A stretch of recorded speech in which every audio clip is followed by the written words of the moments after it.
Здравствуйте, дорогие друзья, доброго утра, ну вообще доброго времени суток, страна большая, что прекрасно есть. Международные спортивные игры «Дети Азии», это Штагол, горнолыжная трасса, горнолыжный комплекс «Туманная», день сегодняшний и сноуборд, соответственно, стартовый. Сегодня как бы сноуборд-кросс у юношей и у девушек. Здесь соревнования будут довольно длинные, поэтому как-то мысли начинают немножко разбегаться уже и растекаться мыслью по склону, наверное, здесь не столько по древу, сколько по склону. Сначала квалификация, потом, соответственно, полуфинальная, финальная часть, дальше большой, малый финал, и все это на протяжении достаточно приличного количества времени, и за всем этим действом, за всей этой красотой международных спортивных игр «Дети Азии» будем наблюдать мы, комментатор телеканала «Матч» Дмитрий Бобцов и мой коллега Андрей Смирнов. Андрей, здравствуйте, доброе утро. Доброе утро, Дмитрий, доброе утро, друзья. Мы в Кузбассе. Смотрим сегодня скоростную дисциплину, сноуборд-кросс. Это одна из самых таких, скажем так, первых, да, будем смотреть. Одни из первых таких экстремальных дисциплин. Одна из первых экстремальных дисциплин в сноубординге была придумана именно для телевидения в свое время. Она понятная, она красивая, она зрелищная, она достаточно простая для понимания обывателя. То есть там есть свои технические тонкости, но это скорее уже касается больше судей, когда они разбирают ту или иную ситуацию, но прежде всего связано с столкновениями и там, крестами по траектории, вот это все, да. Так, и она очень телевизионная, как-то не странно. Да, дело в том, что перед одним из зарубежных каналов в свое время была поставлена задача именно как-то преобразить сноубординг. На тот момент существовал уже параллельный слалом, гигант, и нужно было, задача стояла как-то вот что-то придумать, чтобы стало интересно, да? Да, и в общем... Мама, я тебя люблю! Усманжон, привет! Вот такое вот приветствие утреннее. Папа, я тебя люблю! Это уже флешмоб. Ай, молодец. Ну и, собственно, телевизионщики, договорившись с одним из водителем Ротрак и директором трассы, стали думать. И, в общем, придумали такой формат. То есть они подумали, ну вот мы проводим параллельный какой-то слалом, ну давайте сделаем трассу чуть-чуть более пологую, более широкую, но при этом более широкую, чтобы пустить туда больше участников, и они чтобы они могли бороться контактно. Ну, не так, чтобы очень драться жестко. Нельзя, да? Да, драться нельзя, но толкаться, в общем, можно. Но в дальнейшем там был все-таки ряд травм, и толкаться тоже стало больше, нельзя. Именно так сильно там задерживать, там есть определенный регламент. Руками там нельзя хватать за одежду своих оппонентов. Готовимся. Вот очень серьезный, строгий тренер на старте. Это как обычно. Тренеры вообще существа довольно серьезные. Особенно сибирские. Да любые, в общем. Ты знаешь, говорит, почему я сейчас на тебя сержусь? Потому что я сейчас не человек. А кто? А я функция.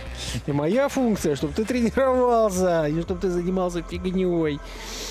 Итак, стартовый лист, дорогие друзья. Здесь у нас аж 9 участниц насчиталось. Но и вот обратите внимание, Ливан, ДНС красноречивый горит, и Лина Собянина тоже ДНС. Почему? Да, она получила травму в тренировке. Это стало известно еще вчера. Вот, ливанская спортсменка тоже? Ливанская спортсменка, здесь не объяснили причин, то есть не была указана, просто снялась по собственному желанию. Здесь сложно сказать. Может быть, уровень трассы показался несколько высоким. Выше ожиданий. Андрей, прошу прощения, вообще в Ливане как у них там со сноубордом? В принципе, горы есть, это круто, что там горы есть. Снег есть, да, но вот что касается именно соревновательных каких-то практик, да, не знаю, не было информации. Я, честно говоря, не видел никогда, чтобы участвовали граждане Ливана в каких-то соревнованиях. Я видел Иран. Ну, Иран. представлен. Иран да. одна Там, из великих спортивных держав. Там хорошие горы, кстати говоря, и туда даже один из наших известных, в общем, ведущих, в прошлом экстремальных, сейчас он организует туры, Юрий Пашков, вот, и он как-то вот организовал даже туда выезд со своими там друзьями. И... Поехали. Формат квалификации. Ну, давайте здесь, наверное, Андрей, вам карты в руке. Какая прелесть. Да, ну сейчас у нас проходит квалификация девушек. Стартуют девчонки по одной. Ну, они должны, как обычно, на таких трассах скоростных показать лучшее время. В зависимости от этого будут сформированы дальнейшие четверки. Вот, но здесь у нас будет сформирована 1 четверка, наверное, 1 тройка. Дальше они все переходят плавненько в финалы, где, собственно, и будут уже дальше соревноваться вместе. То есть проходите эту трассу не по одному, как в квалификации, а все вместе, толпой. То есть здесь уже будет... Ох, там было падение. Ну, вот она едет, да. Софья Иванова там был. приложилась. Все-таки скорость большая, да, здесь, как говорят, поймала кант. Такие вещи чреваты. Но сейчас, да, руку не поднимает, поэтому... Да, ну вот маршал вышел с флагом, соответственно, трасса перекрыта. И спортсмен, поскольку сам пока еще... Ну, да, здесь вот именно первый человек, который подошел, он должен понять вообще, стоит вызывать по рации уже спасателей. Есть регламент для самого спортсмена, Андрей? То есть ты поднимаешь руку, я в порядке, да? Ну, есть, да. Но вот сейчас она могла быть она просто лежала. на такой скорости оглушенная. Ну, а девчонки, у них вообще эмоциональная такая составляющая. Она расстроилась, она, возможно, там расплакалась. В общем, ей ни до чего в этот момент не было, поскольку, ну, вот... Ну, трамплин объезжает. Трамплин объезжает. Вот не знаю, что и скажут. ДНФ будет, или все-таки ей как-то зачтут там условно. Ну вот, да, очень расстроена, это видно. И это понятно. Участницы под номером 1 Ивановой Софии. 1 минута 34. 33. Засчитали, минута 34. Засчитывают, да, то есть она... Ну, ударилась, да. Сильно как будто, да, головой наотмашь там приложилась. Шлем шлемом. Шлемы еще разные бывают. Тебе не убиться. Шлем не является панацеей, да. Шлема разные, опять, смотря какие, ты же не будешь носить. Дарья Черкасова. Это Дальневосточный федеральный округ, кандидат в мастера спорта. Так что можем ожидать от нее сейчас хорошего проезда, достаточно быстрого, бодрого. Ну, смотрите, как взялась. И здесь уже все-таки перепрыгивает. КМС, да, и перепрыгивает. Да, вот мы видим эти так называемые тейбл-топы, да, или гребенка, да, как можно сказать, валики, роллеры. Из них, собственно, состоит трасса и из поворотов. И вот эта начальная часть, где больше всего, большая концентрация вот этих препятствий, это самое важное. То есть вот во многом от того, как пройдешь именно старт, во-первых, как стартуешь из ворот, не замешкаешься ли, и далее вот это вот, эти вот тейбл-топы, гребенки, от этого зависит в основном время прохождения трассы. Ну, здесь молодец. Здесь все понятно. Кандидат в мастера спорта. Хороший достаточно проезд. Результат участницы под номером 2 Черкасовой Дарьи 48:04. Ну, кстати, вот мы недавно смотрели ски-кросс, и время достаточно близкое к лыжному кроссу, вот 48. Традиционно сноубордисты едут помедленнее немного, да? Но вот здесь хороший результат, действительно. Ну, посмотрим, что покажут остальные участницы. На старте Владислава Каргина, Республика Саха-Якутия. Угу. Достаточно редкая, да, республика для представления на всяких там первенствах. У них в основном и так далее. лыжники. Они лыжники традиционно. И у них, собственно, здесь СШО, но в том числе здесь оно вот по лыжному спорту. аж две участницы. Почему нет? Стартовала участница вот. с нагрудным номером 3. Вот здесь нет такого, как вы могли заметить, опыта прохождения вот этой первой части. И трамплин не удался первый. И вот подзастряла в этой ямке. Ну да, здесь вылезать приходится, то, о чем мой коллега рассказывал, Андрей. Это вот как раз прямое следствие того, что все-таки пусть эта трасса... Ловушка такая, сработала как ловушка. Собственно, капкан вполне себе охотничий. И в этот капкан двумя ногами Владислава сейчас угодила. Но видно, что не хватает здесь, безусловно, пока опыта. Страшно, очень страшно. Ой-ой-ой, а еще одно падение. Со скоростью не справляемся. Но здесь у меня больше вопросов к тренеру. Прошу прощения, вы выпускаете сейчас спортсменку на трассу, которая боится. Ну, кстати говоря, у спортсменки даже нет сейчас никакого разряда. Она выступает без разряда. То есть... Серии, ты проедь как-нибудь? Так тоже возможно, все-таки на тренировке спортсменка была. Даже, скорее всего, проходила эту трассу. Вот посмотрите, объезжает этот финальный трамплин тоже. В общем, нет такого большого, как мы видим, соревновательного опыта в бодер-кроссе, сноуборд-кроссе. Наката тоже какого-то сверхогромного нет. Начинает. Вот это болезненное такое могло быть падение на колени. Тот самый скорпиончик, а здесь еще копчиком тоже склон приложится, довольно сильно ниже среднего. Такая, что надо готовиться в таких случаях, любят говорить. Надо готовиться, надо тренироваться. Безусловно. Жива, здорова, в общем, слава богу. Это да. Вот как раз после нее должна была стартовать Анжелина Тафт из Ливанской республики. Но стартует Екатерина Потанина, Дальневосточный федеральный округ, кандидат в мастера спорта тоже. То есть мы ожидаем прохождения трассы достаточно быстро. Вот вы видите, она в одежде сборной. Уже, значит, да. Да, то есть здесь все-таки вот даже перелетает первый стол. Все нормально. Вот она здесь мягенько выходит сразу. Садится, набирая скорость еще пониже. И поехали, собственно, по трассе.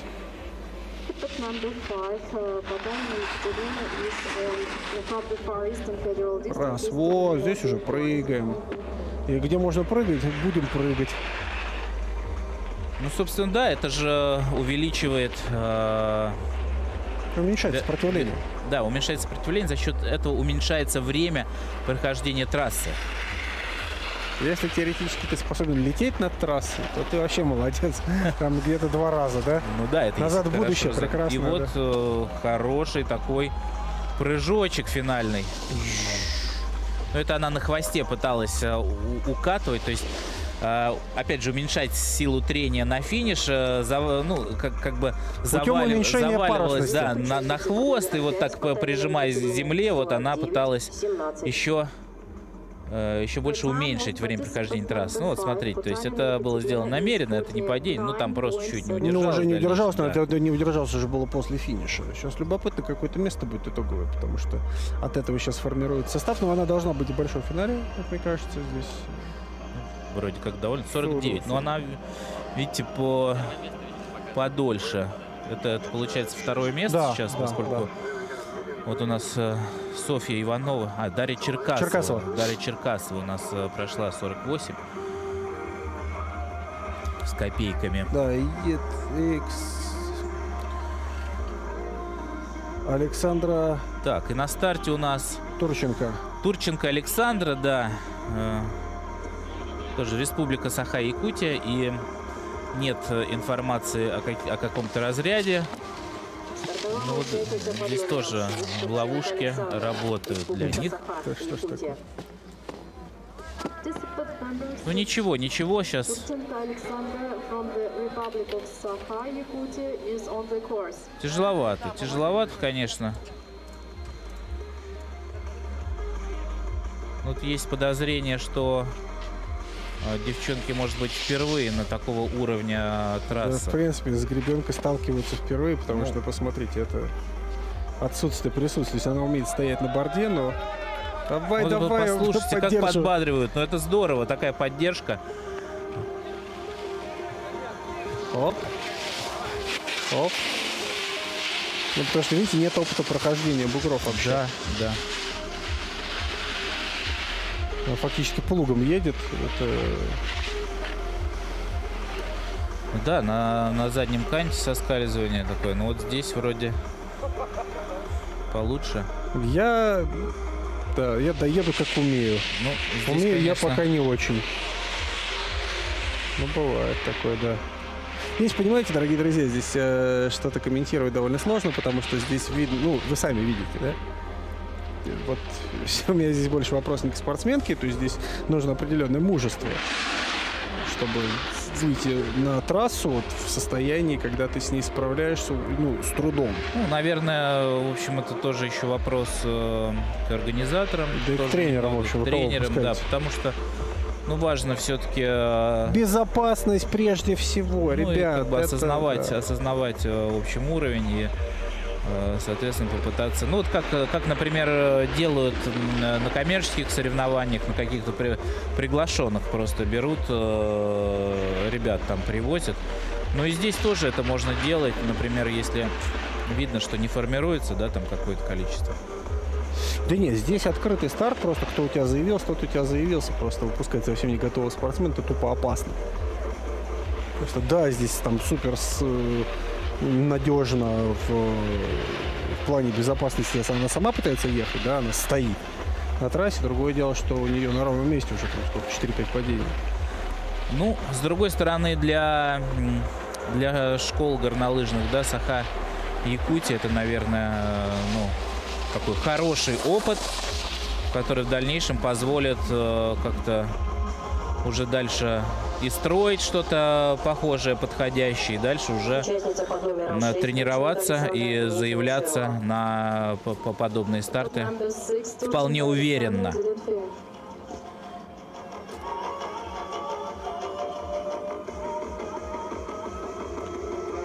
Екатерина Буйнова, вашему вниманию, кандидат в мастера спорта, Кемеровская область, хозяйка соревнований фактически. Ну, давай. Вот первый перелетает столик. Ну и дальше все тоже достаточно хорошо. Жестковато вошла. На старте подбадривает. Да, просто чуть-чуть не долетела и в контруклон, в общем-то, врезалась.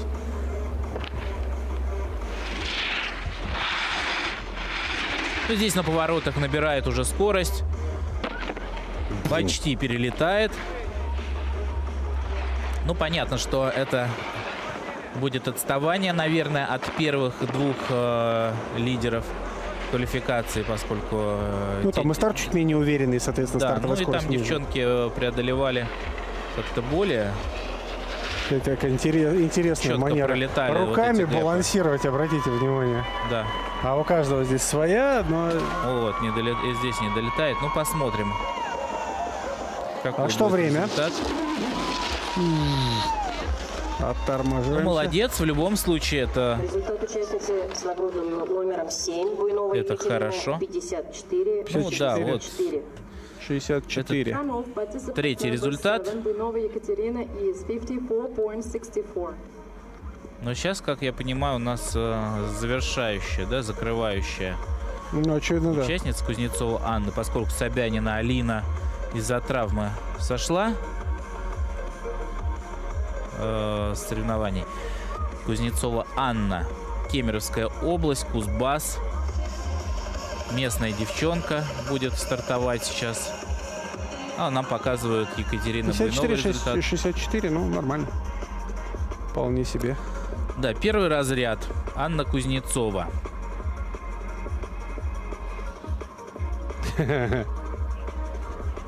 Всем привет. На старт. Оп. Стартовала участница Ну, почти. под номером 8 Кузнецова Анна, Кемеровская область. Кузбасс. Удерживаемся. Нормально прошла. Прошла. Да, самая сложная такая часть для многих преодолена. И сейчас нужно наращивать скорость.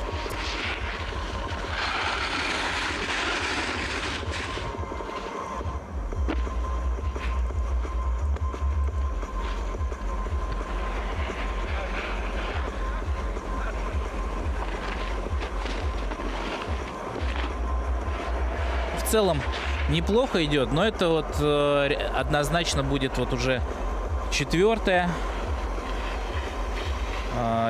результат в районе, наверное, где-то 60 секунд. Ох, ну вот здесь не удается прям так это перелететь стол у трамплина. Но самое главное, без травм.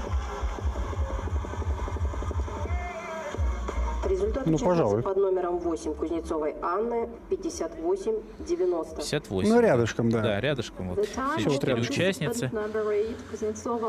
Отставание от первой 10, получается, 10 секунд. Да. Много. Много, но здесь понятно, что вот эта четверка, она будет между собой разбираться с явно выраженными двумя, как минимум, фаворитами.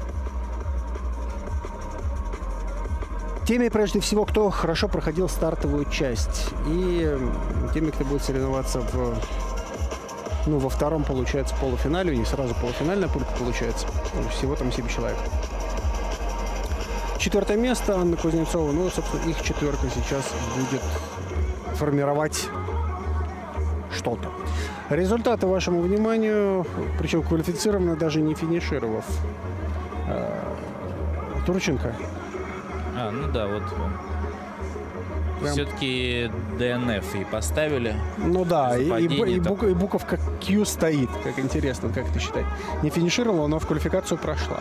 Ну да ладно. Будем смотреть, что там дальше будет. Дальше.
Погнали дальше, дорогие друзья. Ну, девочки оставили, прямо скажем, такое сумбурное несколько впечатление, потому что, на мой взгляд,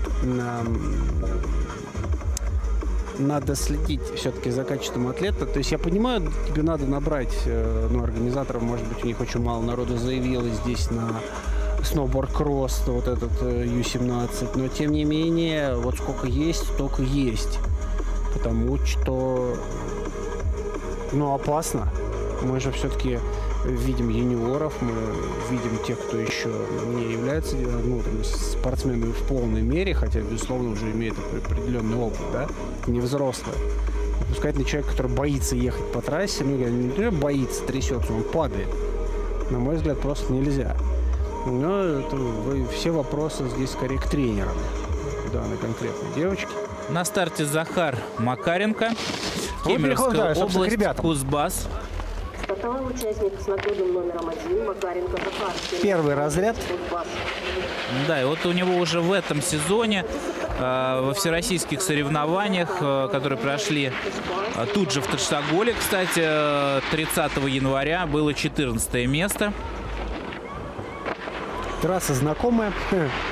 Да, но соревнования были, ну, не юниорские, а такие прям хорошие, конкретные, много участников со всей страны, разные возрастные категории. Вот там он 14. Ну, посмотрим, как здесь будет. Но, по крайней мере, пока проходит достаточно быстро. Неплохо идет. Стол перелетает, все в порядке. Вроде как явных оттормаживаний нигде не было.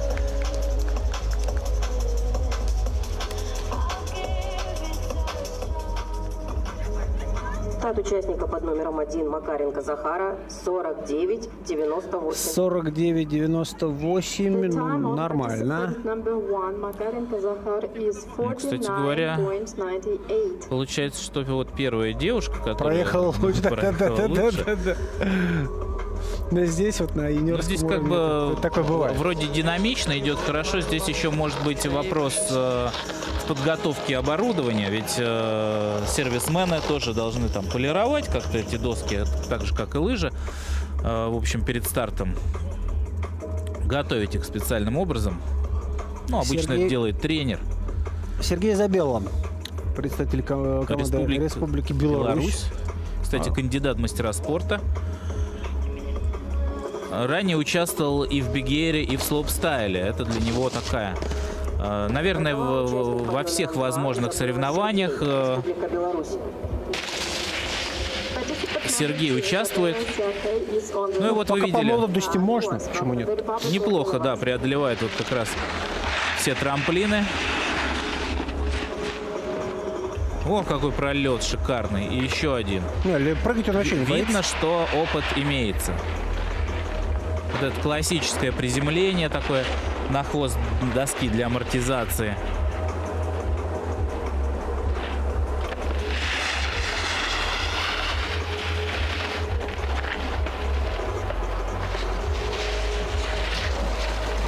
Ага, здесь решил объехать трамплин, обратите внимание. Может быть, он посчитал, что это, ну, так будет быстрее. Едва ли. У него результат еще пониже. 50-01. 50-01. Ну, просто логично. И прыгая в слоупстайле, объезжать кикер. Ну, не знаю. Ну, это странно, да, конечно. Но... И тем более КМС, ну, как бы, ну, товарищ не первый раз. Обратите внимание, доска у него не кроссовая. Обычный классический такой фристайловый снаряд. Ну, да, тогда понятно. Ну, то есть на чем есть, на том и едем из серии. Ну, да, скорее всего. Оскар Уразабахтин, Республика Башкортостан, первый разряд. Стартовал участник с нагрудным номером 3 Уразбахтин Оскар. Ну, на первенстве Сибири в этом году, вот в этом сезоне уже он был 7-м.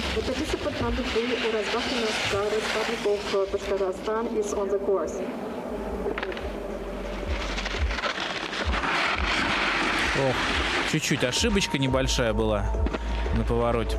О, как жестко. Не справляется. Не справляется вставать на трассу обратно. Здесь видно, что не справился с управлением. Это бывает. Да, флаги нужно объезжать. Здесь а полз так аккуратненько. Без вариантов. Хорошо, доехать. Это как ворота, пропускать нельзя. Для этого, собственно, они и установлены. Ну да, это еще ДНФ будет, и мог не ехать. Досадное вот это падение было. Да и больно. Ну, больно. Больно, плохо ударился. Ударился спиной несколько раз, не так. Но, тем не менее, обратите внимание, находит в себе силы здесь прыгать. Наши аплодисменты сдержаны. Все-таки до конца трассы он доезжает. Вернулся, не расклеился мужчина. А что случилось-то? С трамплина неровно отошел. Да, неровный выход, то есть... Так подбросил его ногами вперед, вообще плохо. Что он полетел сразу тазом назад. То есть ноги выскочили вперед, само Мне паскудное кажется, падение. тут ошибка была здесь тоже на последнем трамплине. Он как будто толкается с заднего конта. Обычно он так не делается. Либо с прямой доски, либо там с переднего, чтобы на контроле. А когда вот с заднего конта, это наименее контролируемая часть доски, ну, то есть, ну, традиционно. Ну, логично. Вот, поэтому, наверное, так получилось. Это недостаток техники, ну, то есть, получается, если так все резюмировать. Да, ну, Куренков Никита, Республика Беларусь, кандидат в мастера спорта.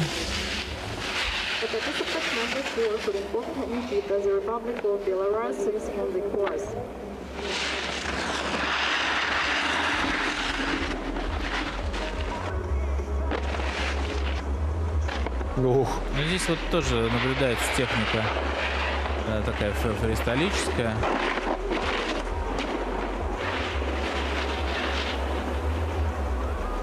Как из акробатических дисциплин, что называется. Ну и доска, похоже, что тоже не заточена, скажем так, под бодер-кросс.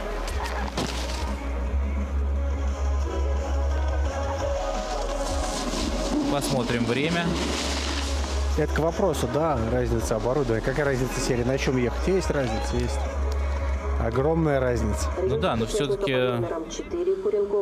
если спортсмен выступает в основном в биггере слопстайле, конечно, это накладно там держать еще один комплект для, допустим, бодер-кросса, сноуборд-кросса, если ты выступаешь там раз в году, раз в 2 года. Ну, то есть если, просто ни к чему. Да, ну вот тут тоже видно, что кажется, шел уверенно, круто, прыгал с трамплинов хорошо, но вот эта доска, видимо, не дает такой скорости, как доска специализированная для сноуборд-кросса. Ну да, тем более это юниоры, мы понимаем, что у них могут еще и у 99 в периоде, наверное, людей это нету прям дикого количества спонсоров, которые готовы. Карим Зиаддинов на старте. Доску подарить. Республика просто. Татарстан. Да. И, соответственно, за свои никто выступать не будет.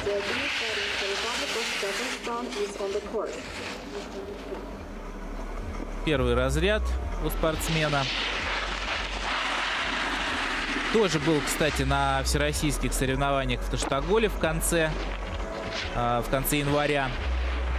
Ну, 20-е место только у него там было.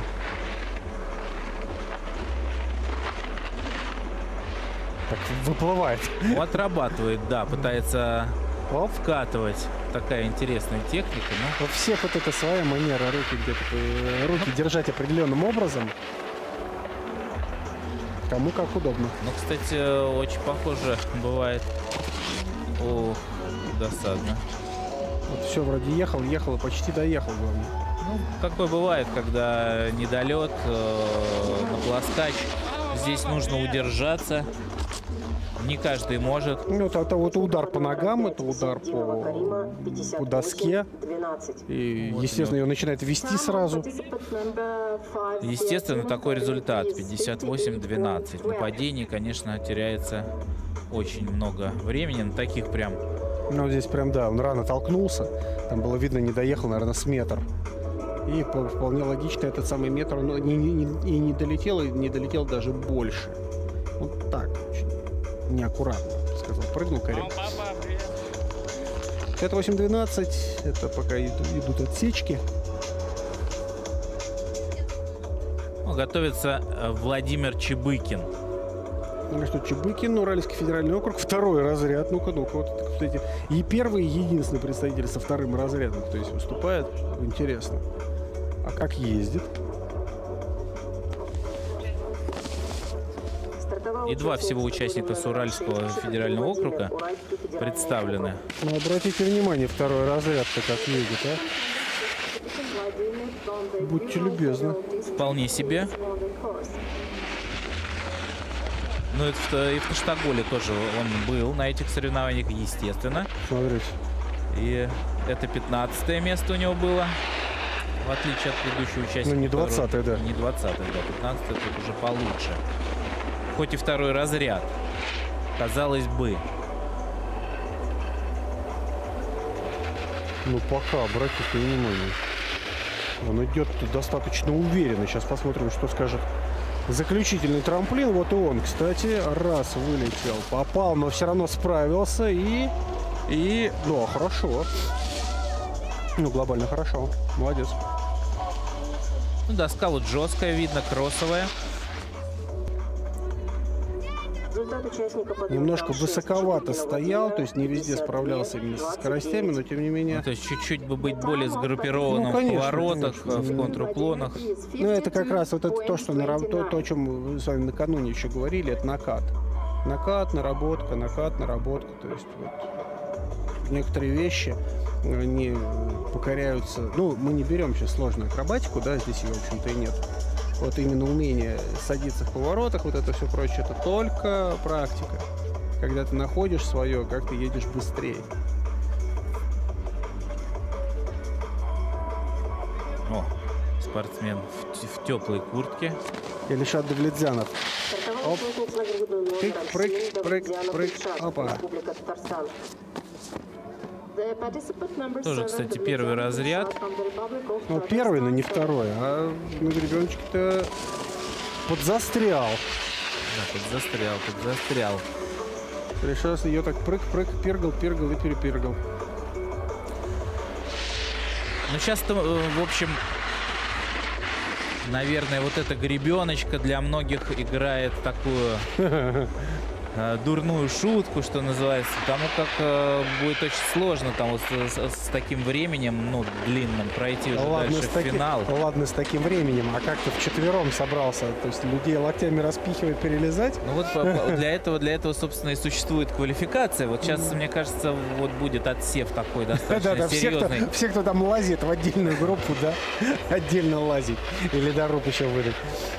Чтобы цепляться удобнее было, кроме шуток, потому что это... Ну да, трамплин, естественно, объезжает, потому что скорости совершенно нет. Ну, доехал. Молодец. Бумс. Так, и Егор Яничкин у нас будет следующий из Дальневосточного федерального округа представитель. Первый разряд. Здесь минута 13 и 58. Ну, доехал. Ну, кстати, как показывает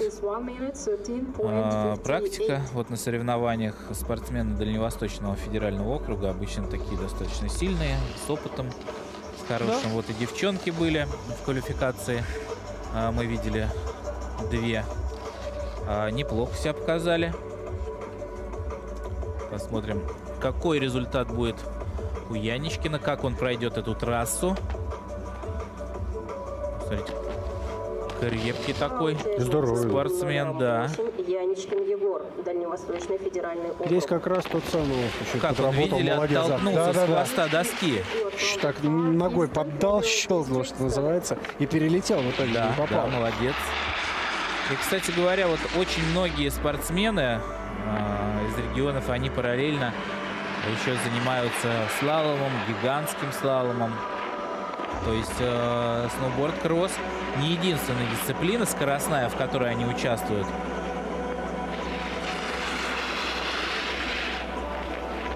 Ну, здесь прям, смотрите, достаточно агрессивно идет. Низко сидит. И вот этот результат-то хороший будет. Должен быть хороший, да. Хорош. Вот это уже прям, ну, давайте посмотрим. Очень уверенный прокат, прям очень уверенный. Наверное, самый уверенный сейчас из всех, кто был.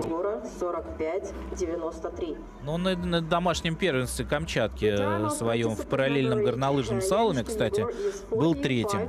Неплохо. То есть достаточно опытный спортсмен, ну и вот как бы результат. Первая предварительная позиция у Егора. Ну, красавочка. Прекрасно себя сейчас показал. Вот. Ну что ж, у нас небольшая здесь заглажка и небольшая пауза. Вторая часть марлезонского балета практически. Вторая часть мужской квалификации с 9 по 18 у нас получается здесь. И вашему вниманию Александр Галишов. Александр, прошу прощения. Да, Александр Галишов у нас представитель также Дальнего Востока. Только что его коллега Егор Геничкин прошел просто блестяще. Стартовал участник с нагрудным номером Ну и на первенстве Ижевска у него 12 место было в этом сезоне уже. То есть получается, что это либо декабрь, либо январь. Вот ближайшие соревнования уже прошли с начала сезона. В том числе в Ижевске. Но соревнований было достаточно много. И в Барнауле проходили, и вот в Таштаголе, и в Красноярске. Много где. Ну, так вот хорошо проходит. Очень быстро идет. Прям вот еще разгоняется. Еще разгоняется, Да, разгоняется. да, именно вот определенная работа ног и рук на этих роллерах, да, вот на этих... Но он коллегу не обгонит, и, в принципе, результат 48. Вот попытался, видели, на финише еще чуть-чуть прибавить? Да, прибавить, как бы снизив трень доски на тейл, прям это, задавив немножечко, разгрузив, то есть, доску. Тут, казалось, прямо здорово идет, очень здорово, но уже при заходе на трамплин у него за 45 секунд было, а у коллеги под 45, когда он съезжал. Если какое-то место-то будет куда-то в пятерку, если я что ничего не путаю.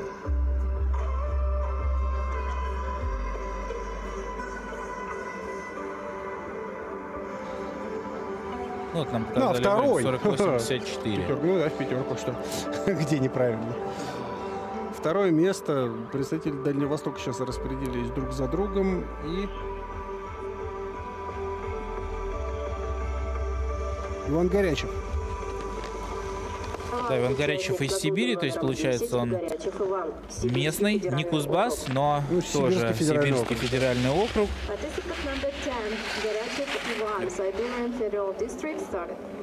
Первый разряд у Ивана.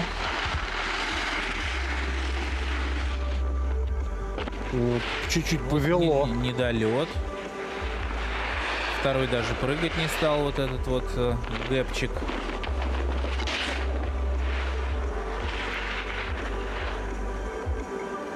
Ну, пытается вкатывать. Достаточно легкая манера езды при этом. Обратите внимание, он не стесняется. Да, это прям прокачивает как бы самого себя. Действительно, такие движения придают ускорение. И на скейтборде есть похожая история. Строится из асфальта, называется памп-трек.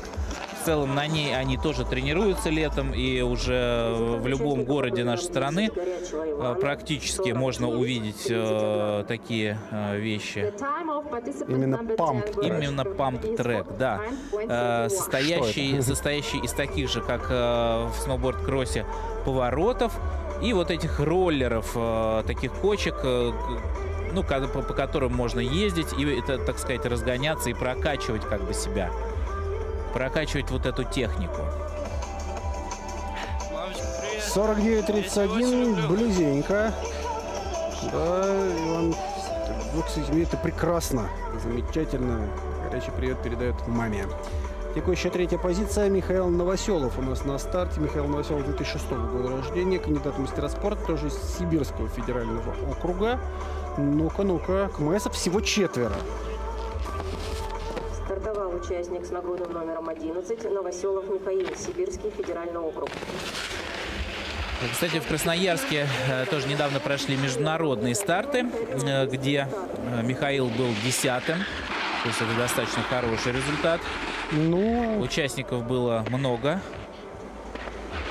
И посмотрим, как на этих международных стартах он себя покажет.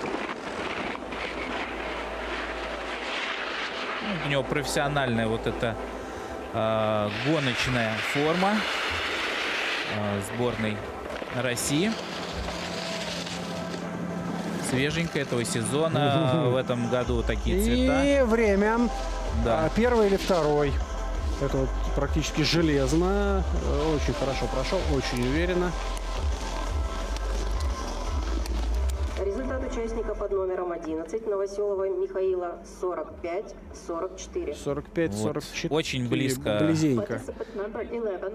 Какой там результат был у Яничкина, я сейчас, честно говоря, затруднюсь сказать. Табло нет перед глазами. но где-то близко. Да, прямо я думаю, что соты их отделяют.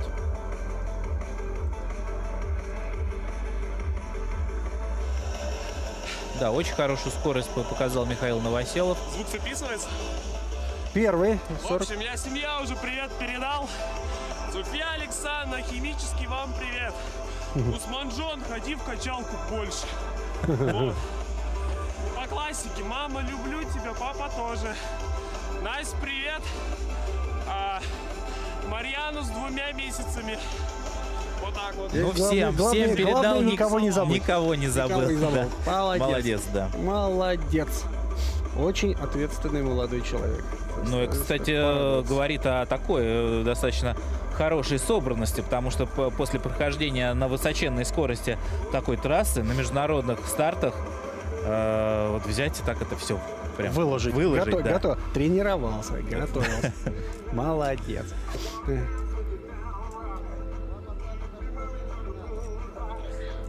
Нас застрял на старте Илья Маклаков, который должен следующим заходить.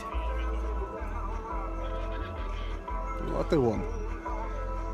Первый разряд, Кемеровская область, Кузбасс, хозяин. Местный, да. Тайги. Стены должны помогать. Ну и понятное дело, что в Таштаголе он тоже на всероссийских соревнованиях в январе был. То есть он участвовал именно, да, катался по этой трассе. Был 13-м. Ну ничего. Если 10-й хорошо, 13-й, если можно сказать, и ничего. Вот. Ну, 13-й такой сноубордический номер для тех, кто в теме. Слабый. Ох, ну вот что ж такое-то. Ну, что случилось, не очень понятно, на самом деле. Хорошо шел. Такое ощущение, что вот так вот. Он будто зацепился там за что-то кантом. Тоже, за что? Какую-то выбоину или... Ну, странно. В общем, трасса достаточно хорошая. Заглажка тоже была перед второй группой. Досадно. Досадно, у него время. С учетом падения, обратите внимание, как он едет. Ну, это значит, что он очень хорошее время мог показать. Да, так я про это и говорю. Я про это говорю, это вдвойне обидно, потому что это 56-22 с падением. Вот, видите, ловит кант. Да, ловит кант, задний кант. И при этом после этого вот его разворачивают, он встает сразу, не теряясь. Это какая была скорость у него, обратите внимание, что он еще доехал на такое время. Да еще он нормально разогнался, и да, такой, видите, с трамплина вполне себе вылетает. И даже туда куда-то, не на шишку. Ближе к вполне себе в зону приземления, да. Ну, надеюсь, что дальше он покажет себя там в четвертьфинале. Достойно, потому что обидное, очень обидное падение. Или прям очень. Любое падение обидное, но у него результат был бы серьезно лучше. Владимир Дитятев. Ну, представитель Саха, Республики Саха-Якутия. Вот сейчас посмотрим, да, вот, что у ребят. Участник под номером 13, Дитятев Владимир, Республика Саха. Пробирается, да, продрался через гребенку.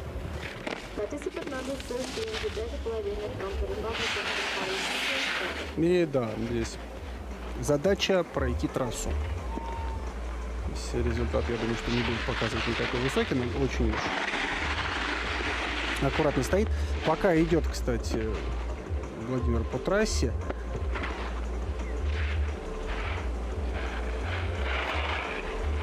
Держись.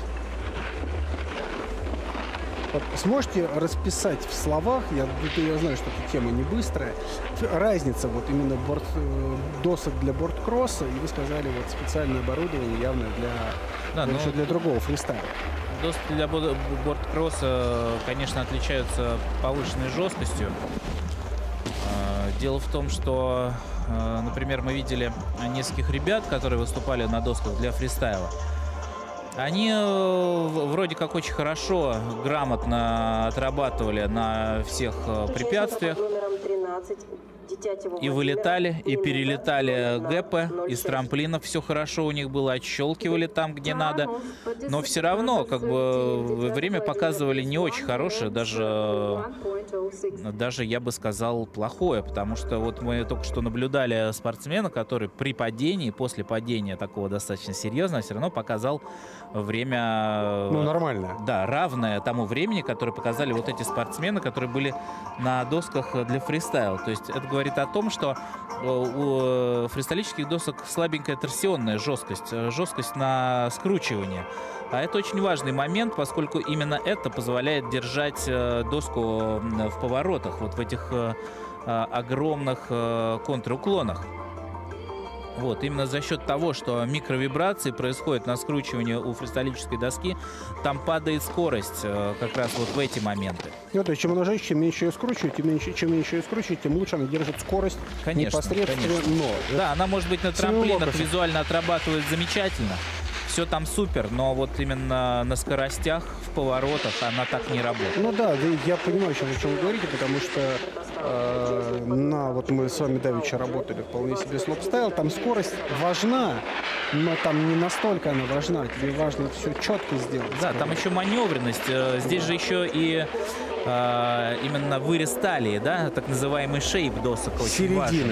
Да, именно середина доски, потому что вот если вы обратите внимание, у кроссовых досок ширина доски примерно одинаковая, и ноус, и тейл, и серединка. Ну, конечно, талия присутствует, без нее бы не было поворотов, да, но у фристайлических досок этот вырез, он гораздо глубже. Потому что им важна в большей степени маневренность в момент времени. Совершенно здесь все-таки поворот верно, да. протяженный. Он длинный, в него можно заложиться. Тебе нет необходимости рубить угол, да, что называется. Да, да. То, что у вас так. называется карвинг, Карвинг, да? резный поворот. Резать, рубить. Вот. И, соответственно... Хочу передать привет родным всем. Вот. Семена послушаем. Всем моим напарникам, кто меня поддерживает, тренеру спасибо сказать. И побеждайте. Семен Локосов, текущая 4-я позиция. И, соответственно, у досок для именно бордкросса в этом необходимости никакой нет. Соответственно, здесь да, у них идет... там может быть что касается самого тейл. покрытия? Что касается самого покрытия? Да, там тоже бывают... Покрытие, дорогие друзья, то на чем едут? Да, это скользяк, так называемый. Там тоже могут быть нюансы, поскольку у фристайлических досок там часто используется простейший полиэтилен. Вот, для того, чтобы они были более ремонтопригодны, потому что перила все-таки, да, или там камни в горах попадают, все что угодно. Вот, чтобы этот скользяк можно было легко залить. А вот у скоростных дисциплин таких задач не стоит. Камней там не предвидится. Да, поэтому трассу стараются, конечно же, чистить. Вообще пылесосить, я бы это так назвал, до малейших вот этих самых нюансов, до малейших камушков все прибирают. Вот, поэтому там используется спеченный полиэтилен высокой плотности, который показывает, он жестче и показывает другие как бы скоростные характеристики. И Тимофей Харитонов вылетает, попадает таки на ту самую фишку, и результат за 50 здесь получится. Хорошо шел-то. Молодец. Дошел. Единственное, что недолетик такой. Там было пару ошибочек и недолет на трамплине. На трамплине, на финальном, что, конечно, не так зрелищно выглядит.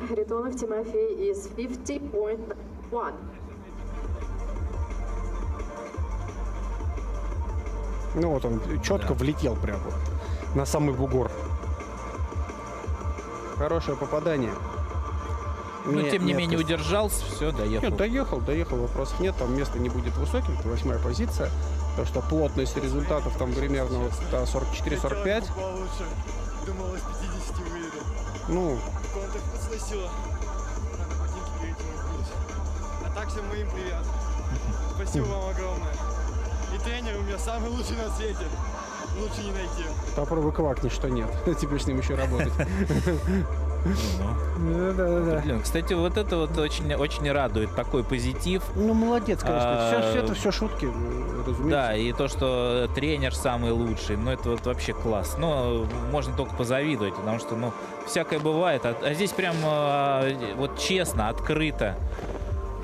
Очень приятно, конечно. Илья такое. Соколов так по синей линии решил пройти в самом начале, закладывая довольно интересный, резанный такой поворот, заходя с внутреннего радиуса на внешний, и с внешнего уже перекладываясь. Республика Саха-Якутия, кандидат в мастера спорта. Ну вот он едет, это видно, что едет. Да, тут хорошо все. Вот единственный показ всей команды, кто показывает реально, ну вот, хороший прокат, показывая себя профильным спортсменом в этой дисциплине.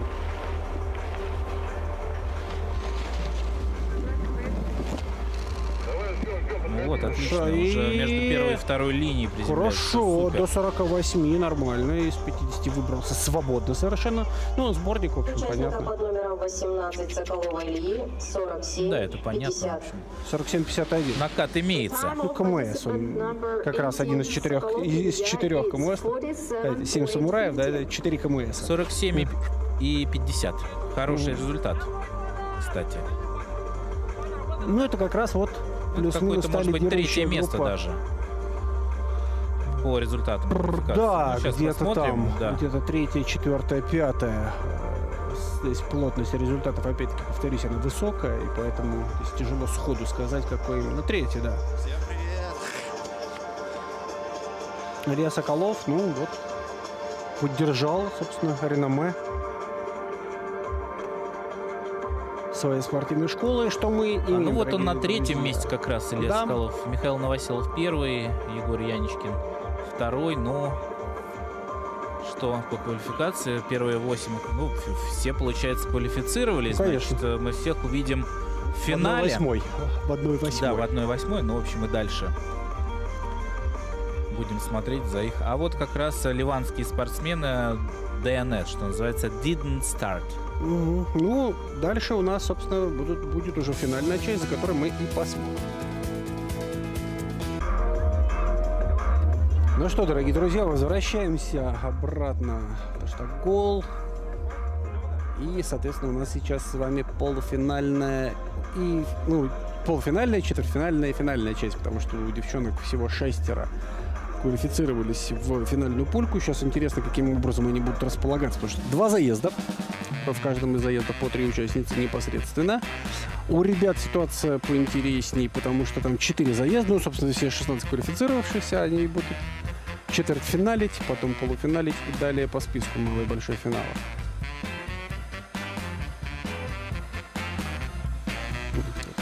Зрители веселятся, погода отменная сейчас в Таштаголе. Не то, что мы наблюдали тут в начале недели, Там прям вообще снегопад, всё мокрый жестко. снег, да, очень сложные были погодные условия. А сейчас все, в общем-то, прекрасно. Вот там детали трассы показывают: 535 метров высота старта, финиш на 414, длина 649. В общем, такая хорошая, качественная трасса. Вот я про это спрашивал, пока мы в эфире были. Вот этот подъемник, он как называется? Ну, это швабра. Это классическая швабра, как ее именуют в народе, потому что, ну, или якорь, да?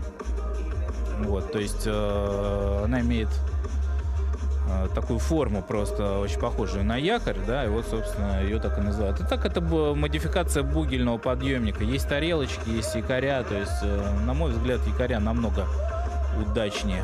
Вот, температура-то какая? Минус 15 снег, воздуха минус 4, снега минус 15, snow condition hard. Ну, по-моему, вообще идеально. Да, но падение, конечно, Ну, падение здесь больно, ну не больно, падай, да. какие вопросы-то. Говорит, он дерется, а ты что делаешь? Ты защищаешься, чтобы он не дрался. Вы не падайте, чтобы не было больно. Это понятно, легко сказать, да, оборону держать. Вот, но здесь собрались не люди, которые в первый раз видят борт, а все-таки те, кто уже умеют так или иначе кататься. У девчонок с этим чуть поскромнее получилось, у ребят, ну, в принципе, все достаточно достойно. Ну вот, обратите внимание, интересно, как готовят доски перед каждым стартом. Обязательно проходит каждая доска полировку, потому что, ну, всякое могло быть на трассе, на всякий случай. Доски могут быть и промазаны, могут быть и отполированы. Ну вот нам показывают, как распределяются ребята на старте. Ну, здесь все достаточно просто и понятно. 4 четвертьфинала, по 2 победителя выскакивают дальше, полуфинала непосредственно. Ну а 2, спасибо, Олимпийка, система суровая. И начинают, обратите внимание, начинают прямо с мужиков. То есть девочки поедут потом. Ну, логично, потому что у них сразу получается полуфинал. Ребята, первая пара: Михаил Новоселов, Сергей Забел, Тимофей Харитонов и Ильшат Давлетзянов. По цветам здесь просто достаточно будет определиться. Вот у Новоселова красный, у Забела зеленый, Харитонов синий и Давлетзянов желтый. Запускайте. Хватит слушать прекрасную музыку. Ну, музыка действительно прекрасная, здесь такая такой бодрящая, утренний рейв такой, знаете. Современная там электроника. Ну вот сразу немного отстает как-то у нас желтый участник Ильшат Давлетзянов. Ну, он опять с гребенкой не справился. Да. Ну, а наши лидеры Михаил Новоселов, Тимофей Харитонов. И, кстати, даже Сергей Забелов очень грамотно поставил сейчас спиду, не дал влезть, вынуждая атаковать Михаила Новоселова по широкому радиусу. Михаил справляется, и Забела не выдерживает, падает. Не падает, цепляется. Ну, езжай дальше-то. Что называется, подавил, да, своим вот этим вот напором Михаил Забелу. Таким образом, получается, что у нас Михаил финиширует первым, вторым у нас Тимофей Харитонов. Сергей рано бросил бороться, то есть такое ощущение, что он после этого так расстроился, Сергей, да, что прям, ну вот никак. Ну и Ильшат доезжает до 4-й позиции. Я уже обосрался. Ну да, понимаю. Первый заезд финишировали. Вот, да, была вот прям борьба. Борьба. И вот он, а вот как раз этот момент, когда он не справляется. Жесткость доски не та. И вы, как вы могли увидеть... задний кант задрало прям. Ну, там не задний кант. Он пытался накатывать и ну, наваливался вот на ноус доски. А ноус доски мягкий, он такой прям промялся под ним, под его весом и скоростью. Хвост подняло, и все это привело к падению. Собственно, да. Доска у него просто, видите, с зубной щеткой. Так что тут уж... Ну, мягкая, да. Мягкая, да. Мягкая. Здесь, может быть, оборудование чуть-чуть подвело. Новоселов, Харитонов квалифицируются дальше в полуфинал. Молодцы. Прямо радуют нас. G-Snowboard. Прям красавцы. Онлайн они ведут. Ребят, мое почтение. Вам респект и уважуха, что называется. Александр Галишов, Семен Локосов, Илья Маклаков и Карим Зайдинов. Александр Галишов красный, Семен Локосов зеленый, Илья Маклаков синий и Карим Зиаддинов в желтой манишке. Внимание. Ну что там по тейбл-топам в начале? Погнали. А вот как-то снова засада, да, получается? С желтым. Зиаддинов опять прилег. Да. Номер 5. Зиаддинов. Карим. Ну, как-то сильно не удается ему быстро выбраться. Но Илья Маклаков впереди. Ему на пятки наступает Семен Локосов. Ну и Александр Галишов, красный, тоже недалеко. То есть достаточно плотно. Хоть чуть-чуть вот растянулись, но все-таки рядом. Тут любой момент может произойти все что угодно. Тоже такой спорт скоростной. Ну, Маклаков еще Вот здесь не финальный ошибется. трамплин. Он не ошибается, накатывает. Да. И что с Маклаков и Локасом. Как шли, так и пришли, финишировали. Да. Ну, А вот и да. И, Карим Зиаддинов. и примкнувший к ним, да, помните, Шипилов, да? Да, да, Карим да. Зиаддинов в данный момент. Первым финишировал синяя майка, Маклаков Илья. Вторым финишировал зеленая майка. ну, это вот Лукасов самая Семен. глубокая Третья такая, майка. самый Яма. глубокий радиус, да. Самая Будем- глубокая яма, в которой ты и сидишь. Да, и здесь сложно быстро из нее выбраться. Вот. Ну и здесь, наверное, время как таковое уже Не не имеет так значения. важно. Да, именно очередность. Если ты приехал первый за 2 минуты, а остальные почтительно за тобой плелись, неся сноуборд под мышкой, да, по трассе, то, ну, ты крут, ты молодец, да, ты сумел их морально подавить настолько, что они поняли, что соревноваться с тобой бесполезно. Ну, вот. Ну, это как бы кроме шуток, потому что здесь, ну, неважно. Твоя блестящая скорость квалификации, она вот интересна ровно до момента, пока начинается самое основное, то есть вот это. Так, Маклаков и Тимофей. Локасов уходит как раз к Новоселову и Харитонову. И у нас третья четверка: Илья Соколов, Иван Горячев, Владимир Чебыкин и Владимир Детятев.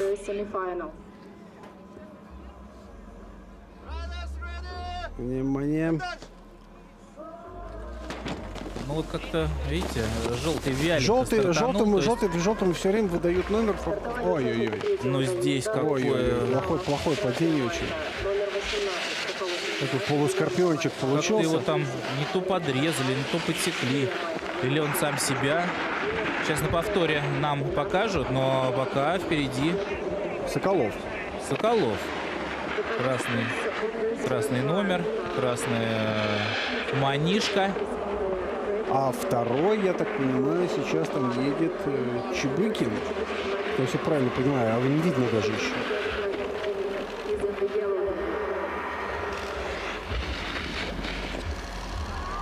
Ой, такой шифте. Бэксайд шифте сделал красивенький. Ну, по красоте, спасибо. Это как раз была вас. Да, все верно. Там Владимир Чебыкин со вторым финиширует уже практически в гордом одиночестве. И вот добирается до финиша Владимир Детятев, а там Ивана Горячего, походу, все не здорово. А, ну значит там, да, я видел, там какое-то падение было на плечо, видимо. Плохое очень падение, плохое там. Ну, это значит, Ключица, все что угодно. Ну да, Ключица, руки, ну, вот спина. получается, что медики задерживаться будет Что у там нас произошло-то? дальнейший старт. Вот здесь не видно ничего. Ну вот сейчас покажет. это не Вот здесь выглядит. как-то. Ой-ой-ой. Вот так он. Ну, ключица, да, левое плечо. Да, как-то. Левое плечо, шея, спина, там, ну, плохое падение. Не успел ни перевернуться, ни Прям в самом сгруппироваться, начале, упал да. плоско. И еще вниз бахнулся вниз дополнительно головой, да. просто на то же, получается, плечо еще и с трамплина. Ну, Ну, это вообще добил, так сказать. Синяя майка номер 6 Чебыкин Владимир. Вот он, этот Третьим финишировал стайловый желтая майка трюк. номер 13 Детятев Владимир. И Почему бы? четвертый Шифтачок. Почему бы и не бы? 10 Да. Горячев Иван. Скорейшего выздоровления. Кстати, если травма, и чтобы все было хорошо, если все-таки не травма. Ивану Горячего. Кстати, с этими интересными трюками на последнем трамплине есть одна замечательная история, Так. олимпийская. Так. Линдси Якобелис. Есть такая, или Джакобелис, американская спортсменка. Не принципиально. Да, дело в том, что она впервые участвовала в сноуборд-кроссе на Олимпиаде в 2010 году.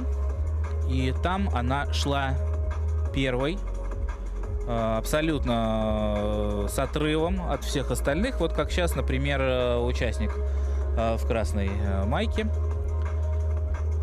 Илья Соколов. Да, Илья Соколов. И на финальном трамплине она решила взять красивейший грэб, который называется метод грэб. Это когда доска берется за ноус, вытягивается как бы в бок налево, это если мы гуфи, да, и задняя нога подается еще туда же, как бы назад, в сторону руки. То есть получается такая вот очень интересная позиция в воздухе, когда твоя передняя рука находится впереди, и задняя нога тоже находится впереди. То есть ты как бы ее вот так вытягиваешь, туда аж тянешь. Красивейший грэб. Она рассчитывала, что там все нормально, все под контролем. Девчонки отстают. Так. И падает. И падает, и все ее... То есть у нее была золотая медаль буквально в кармане. Но исполнение этого трюка неудачное, не удалось ей получить эту медаль. И вообще она, по-моему, в призовые не попала тогда. Понт оказался неоправдан. Да, и дело в том, что на протяжении потом долгих 12 лет ей не удавалось вообще ничего на Олимпиадах занять. Хотя она участвовала, и, в принципе, опытная спортсменка, у нее больше там 100 стартов на Олимпиаде. И только на Олимпиаде в Пекине она также отрывается, вот, едет на этот большой финальный трамплин, берет грэб и побеждает. В этот раз не падает. Потрясающе. То есть рискнула. Несмотря на столь неудачный опыт, она все равно решила рискнуть. Вот это браво. Вот здесь сейчас идет расхождение небольшое, потому что здесь они Никиту Куренкова ставят в красной майке, а он по сноуборду в синий, а Яничкин зеленый, а по сноуборду красный. Зарбахтин желтый, соответственно, здесь он синий. Ну, то есть здесь у кого-то правильно, у кого-то нет. Я, кстати, не очень понимаю, с чем связана такая пауза. Транспортировка, трасса закрыта. Транспортировка пострадавшего. Да, там продолжаются какие-то организационные моменты.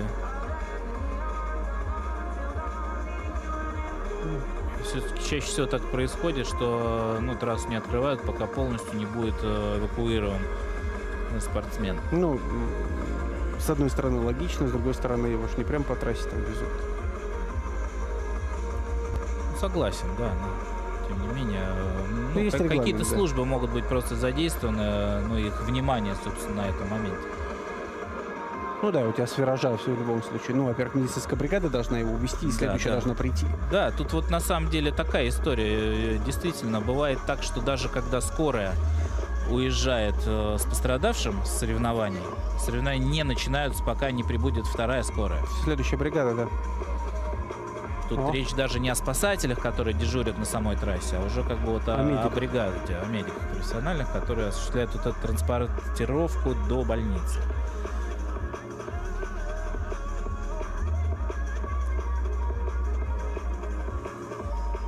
Ну, для ребят на старте это сейчас не очень хорошо, потому что... остывают. В общем, подмораживаются, да. Холодно.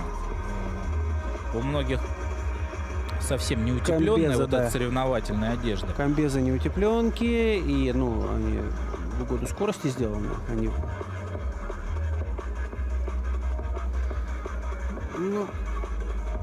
вот, собственно, информация оттуда. Ждут, чтобы спасатели обратно теперь поднялись.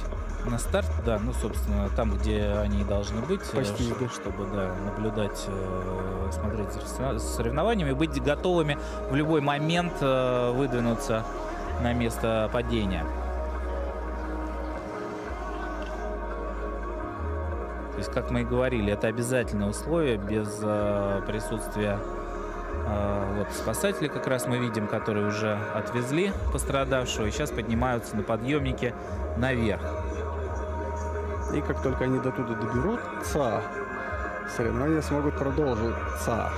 А мне вот интересно, у кого все-таки была неточность в указании четверки, потому что очень не хочется назвать не того спортсмена. То есть...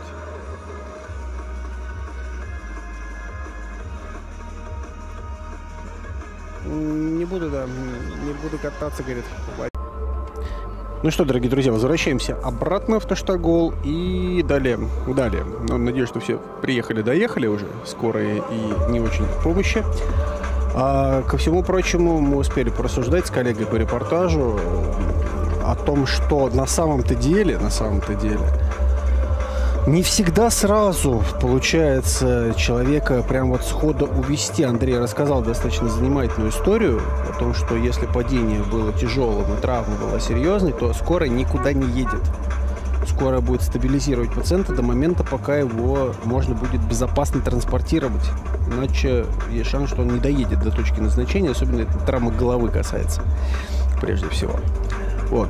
Ну и, соответственно, вот здесь, возможно, была та же история, возможно, нет. Что у нас осталось на сейчас? У нас осталось 3 финала. Большой финал у девчонок, малого финала у девочек не будет по понятным причинам. И малый финал у мужчин, и большой финал у мужчин, соответственно, то есть 3 заезда плюс самая приятная для спортсменов часть – это церемония награждения, но здесь в данном случае цветочная церемония. И далее. Да, медали появятся несколько позже, в более, так сказать, солидных, да, пафосных условиях. Пафосная обстановка. Ну, это правильно, почему нет? Ну да, спортсмены должны почувствовать себя, в общем, ну, как-то такими особенными лицами, да, лицами приближенными. Почему нет? Действительно, если это все-таки подиум, если это золото, серебро, бронза, то, конечно. Но они выступали для там зрителей, для всех, они отработали, у них получилось, они смогли, да, это их минутка. Имеют право. И минутка славы имеет полное право, никаких вопросов. Всем привет! Хочу передать привет своим родственникам, близким и своему другу Тимофею из Узбекистана. Все. Тимоха, привет, давай. Тимоха, привет! Привет. Горском, всем привет, Новосибирск, привет, мы здесь. Бабушка, Живы. дедушка, мама, собака. Всем, в общем. Всем, говорит, в общем, сказал человек синий вам. Да. Прекрасно, прекрасно.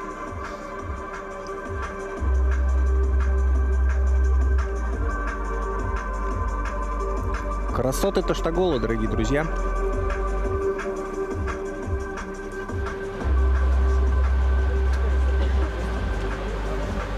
Скажите что-нибудь, уважаемый. Всем привет. Ну, спасибо большое, и тебе тоже привет. Собирают легкое интервью у зрителей. Ну, да, Пока зрители мы учат. А что еще ожидаем. делать? Да, что ну, еще то есть, делать? видимо, Что еще делать? Пару минут. Только наслаждаться всем вот этим вот. Здесь там понятно, что, дорогие друзья, эта пауза, она нет хорошей жизни не просто так, не случайно. Ну, точнее, как раз случайно, потому что я не слышал о умениях людей прогнозировать травму, только если это совсем человек не подготовленный. Кстати, с точки зрения именно соображений безопасности и прочих радостей жизни, в капах катаются или без? ну, на самом деле, Кто как? на больших соревнованиях, где присутствуют трамплины, вот слопстайл, то, что мы вчера наблюдали, и то, что И БГР. сегодня будет БГР, да, там лыжники, сноубордисты, очень многие катаются в капах, очень многие. Ну, то есть я себе представляю нагрузку при приземлении на Да, бигере, там часто метров с 20. можно это самое, коленом получить очень серьезно. Мгм. А вот, кстати, то, что девочки застегиваются на старте, уже говорит о том, что скорая помощь, бригада скорой помощи приехала, и, в общем-то, старт готов. И старт Сейчас, будет. да, мы потихонечку будем наблюдать. Получается, большой финал у девчонок. Да, то, собственно, событие, где будут разыграны здесь медали в женском слопстайле. Возрастная категория до 17. Получается, он Ю-17, да. Юниорки.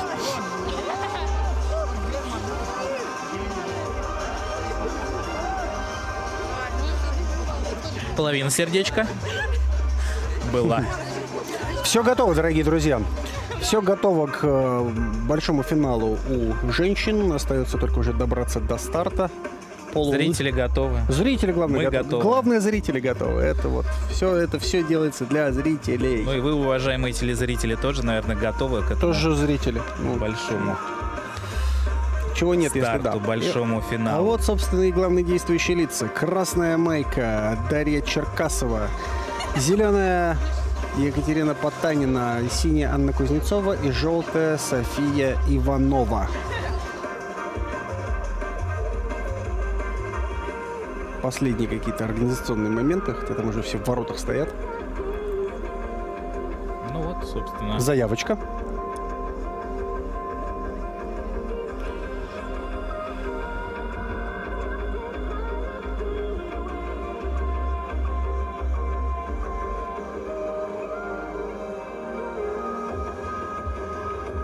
Мне, знаете, кстати, что еще нравится? У них на лого Вот это вот зеленый 2023, как он выписан.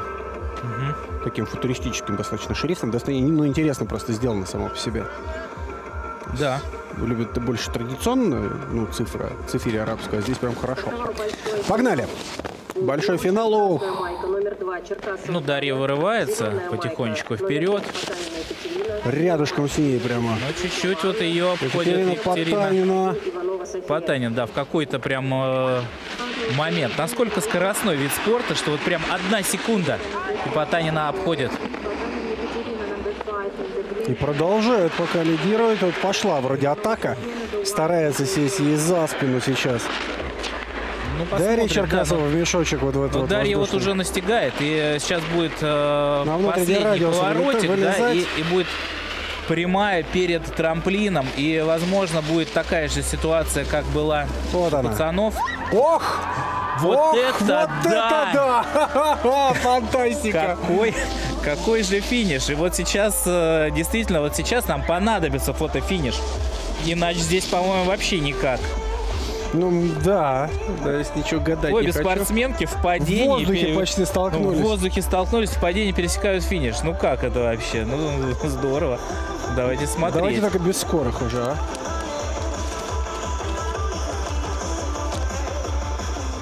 Ну, падение не сильное, такое да не, ну, там уже лайтовое, просто на финише буквально там. Но здесь вот борьба. Вот это борьба.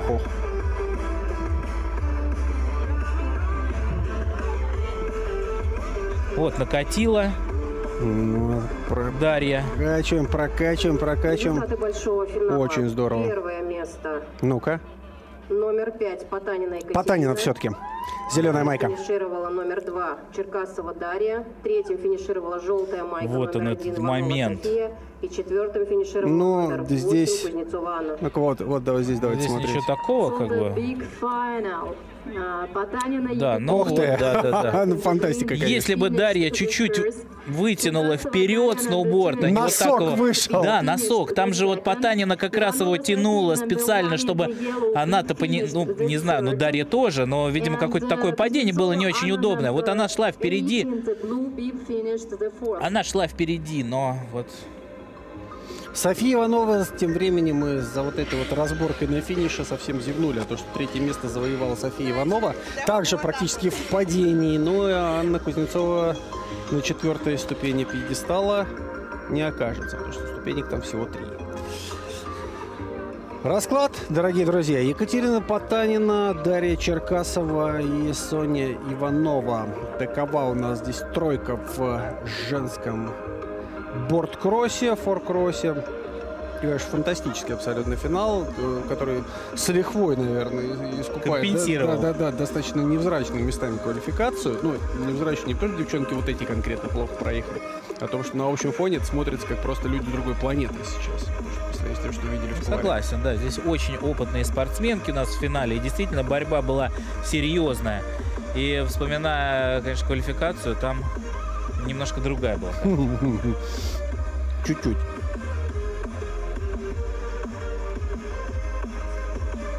Там нечисть отгоняет, круги рисует флагом. Вот этот момент, когда на этих гребеночках вроде как Дарья вырвалась вперед, но ее тут же обходит Потанина Екатерина и вот держит вот это преимущество, не позволяя. Здесь, Андрей, вот это совершенно фантастика, потому что... Суд раз на протяжении всего заезда. Вот она вылетела, она пересекала линию-то первой, просто у нее ноги вывела в сторону. Посмотрите, вот, да, вот сейчас концовка сейчас будет мы увидим. Смотрите, вот мы увидим. Она первая выезжает, но у нее борт заносит. Дарья просто развернула доску, как будто не очень удачно. Да? Если бы она вытянула нос, просто вытяни нос вперед, она бы выиграла. Она выезжала-то первая. Конечно. Ну, прямо вот и драматургия, и все здесь было. Но, конечно, это все-таки надо понимать, да? Вы едете на высокой скорости, на заключительном кикере вы сталкиваетесь, ну почти сталкиваетесь в воздухе.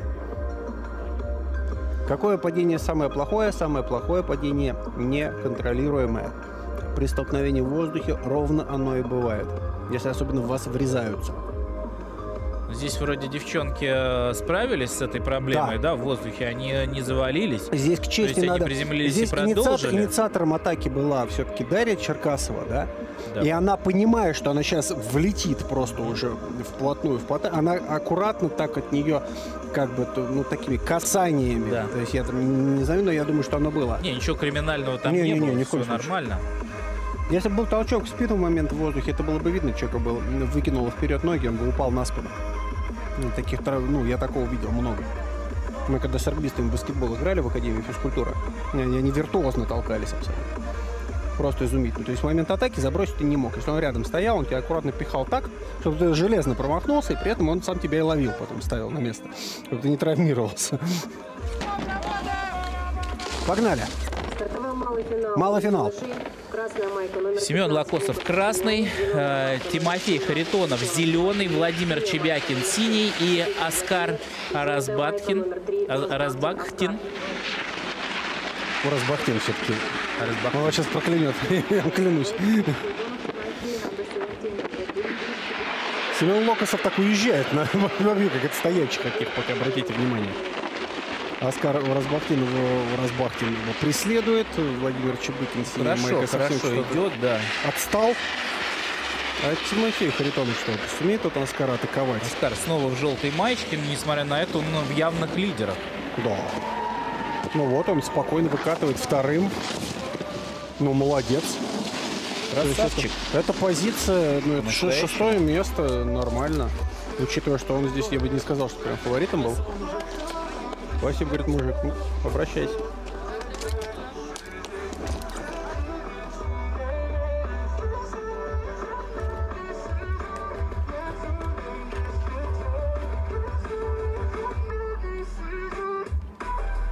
Результат малого финала. Как интересно, вот вы знаете, что точнее замечаешь?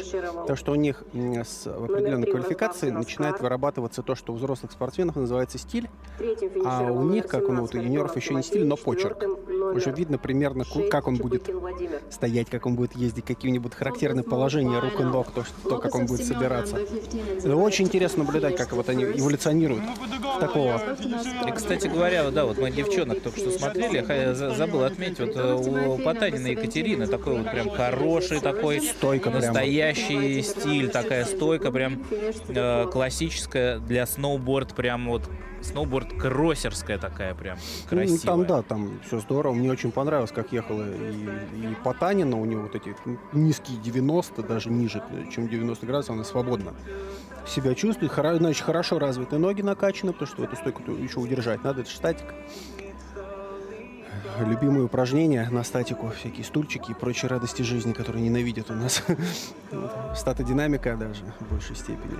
Ну да ладно, мы сейчас не полезем в физиологию, ибо у нас большой мужской финал. Михаил Новоселов, красная майка, Егор Яничкин, зеленая, Илья Соколов, синяя и Илья Маклаков, желтая. Внимание, дорогие друзья, сейчас все решаем.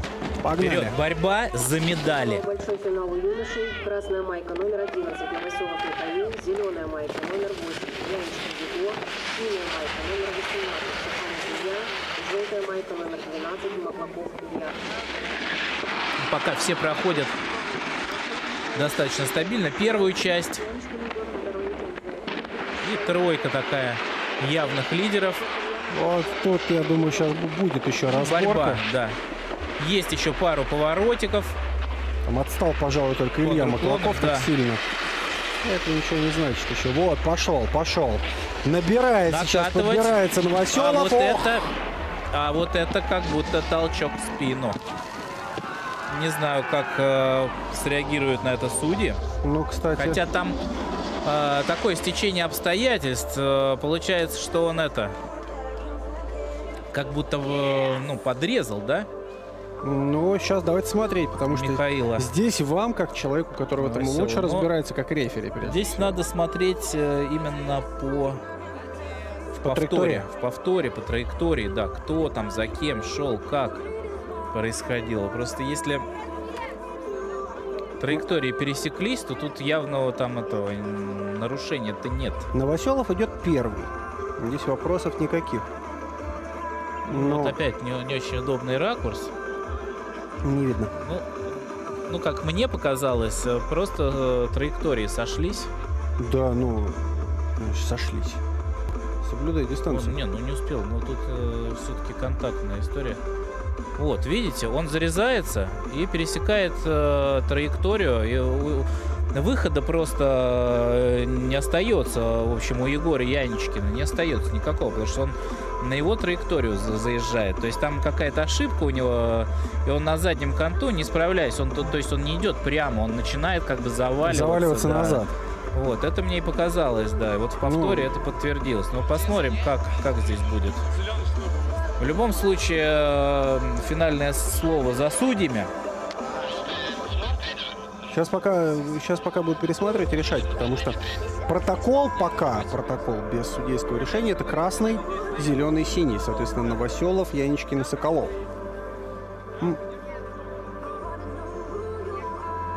Но это пока не точно.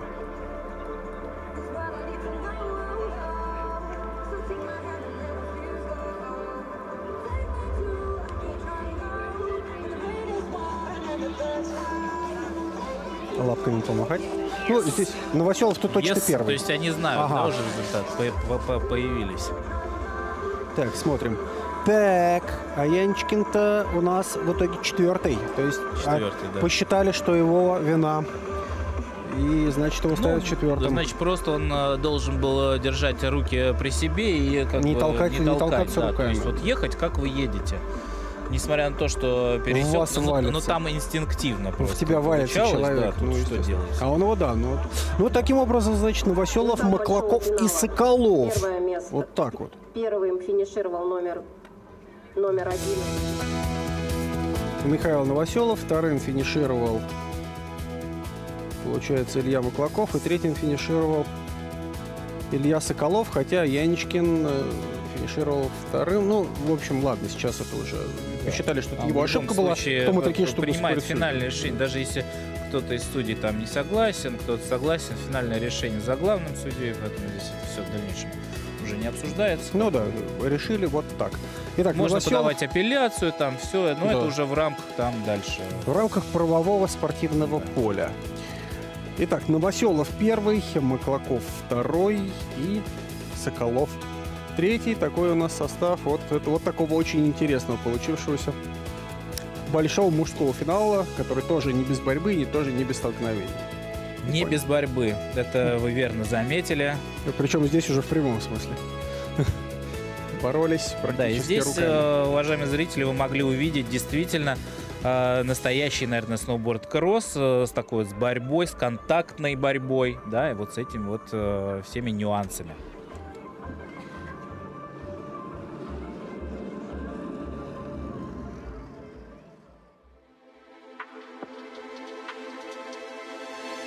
Сейчас у нас традиционные красивости.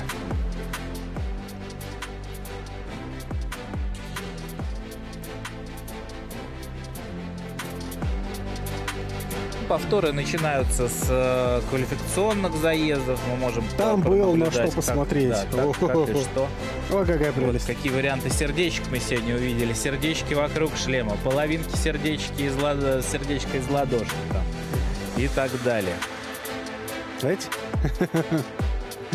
Какая прелесть. Хорошая находка тоже. Вот такие жесткие падения, да, и даже травмы сегодня были. Ребят увозили на скорых, то есть вот такой по-настоящему экстремальный сегодня день получился. Не, ну да, финальная часть так вообще, да, с двумя травмами, как уже заметил справедливо мой коллега.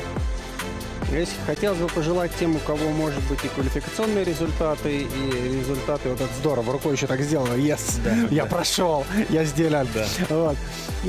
Тем, что, совершенствовать, как должно расти мастерство советских спортсменов, как говорилось, да, вот это тот самый случай, потому что, приезжая на соревнования уровня детей Азии, показывать квалификационные заезды, на таких шатких лапках, это, так себе, да, мы все-таки за безопасность, вот мне. Но в том числе хочется отметить, чтобы росло еще мастерство каких-то падений, может быть. Но я имею в виду безопасных падений, да, то есть это можно где-то там, Вот скажите, пожалуйста, отрабатывать. в принципе, ребят учат падать или нет? Ну, Хоть как-то учат? Как правило, такого нет. На акробатической там подготовке на батуте, да, там летом, какая-то такая работа все-таки ведется. Ну, Именно то есть акценты не делаются на этом, не делаются. Но просто в рамках подготовки там кувырки всевозможные, там сальто, рандат, фляки, вот эти все вещи, они, в принципе, спортсмена готовят к таким вещам, к падениям. Но профильно курса падений вот нет. специальных, да, таких нет.